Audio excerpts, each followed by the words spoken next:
ఏడాది పాలన నయవంచన అబద్ధాలు మోసం పిఆర్ స్టంట్లు ఏడాది పాలనలో జరిగింది ఇదే. కోతలతో రుణమాఫీ రైతు భరోసా డిసెంబర్ 9న డెడ్లైన్ పెట్టి మరి నిండా ముంచిన రేవంత్ రెడ్డి సర్కార్.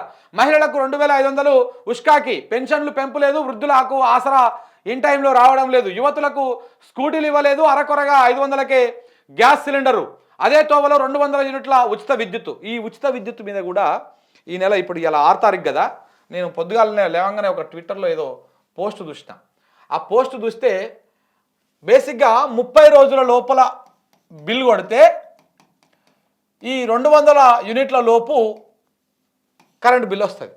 కానీ విద్యుత్తు ఉద్యోగులకు, ఈ మీటర్లు కొట్టేటువంటి వాళ్లకు ప్రభుత్వము స్ట్రిక్ట్గా ఆర్డర్స్ పాస్ చేసిందంట. ఒరే మీరు ఏం చేయండి అంటే ఈ 30 రోజులకు కొట్టకుర్రి, 32 రోజులు లేదా 33 రోజులు, 34 రోజులు ఇట్లా 200 యూనిట్లు దాటి ఎప్పుడు దాటుతుందో చూసుకొని ఆ నియర్ బై ఉన్నటువంటి ఇండ్లు ఏవైతున్నాయో వీటికి 32 రోజులకు, 33 రోజులకు, 32 రోజులకు ఇట్లా ఈ రకంగా బిల్లులు కొట్టండి. దానివల్ల ఏమవుతుంది, ఈ 200 యూనిట్లకు ఎక్సెస్ అవుతుంది అనమాట. ఒక్క 201 యూనిట్ వచ్చినా కానీ ఖతమే, ఫ్రీ కరెంట్ నుంచి అది ఎగ్జంప్షన్ వచ్చేస్తుంది, ఫ్రీ కరెంట్ రాదు వాళ్ళకు.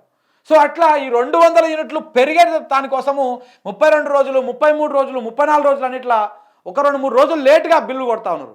ఎందుకు 32 రోజులకు కొట్టామంటే మేము అంతా తిరుగుతూ ఉన్నాం కదా, వచ్చేవరకు లేట్ అయిందని చెప్తారు. ప్రతి ఇంటి కాడ గిదే ముచ్చట కూడా చెప్తారు. కానీ ఇది పాపం వాళ్ళేం చేసేటిది కాదు, ఏది వచ్చి మీటర్ కొట్టేటువంటి వాళ్ళు చేసేటిది కాదు, పైన ఉన్నటువంటి అధికారులు, ఆ పైన ఉన్నటువంటి సర్కారు పెద్దలు ఇచ్చినటువంటి ఆదేశాల మేరకు వాళ్ళు చేస్తున్నటువంటి పని ఇది.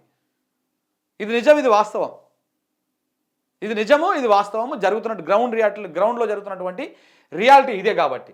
సో ఈ రకంగా నడుస్తూ ఉందన్నమాట కరెంటు బిల్లుల వ్యవహారంలో. సో ఇట్లా ఈ ఏడాది కాలంలో అన్నీ ఈ రకమైనటువంటి ప్రజలను నమ్మించి మోసం చేసేటువంటి కార్యక్రమం నడుచుకుంటూ వచ్చింది.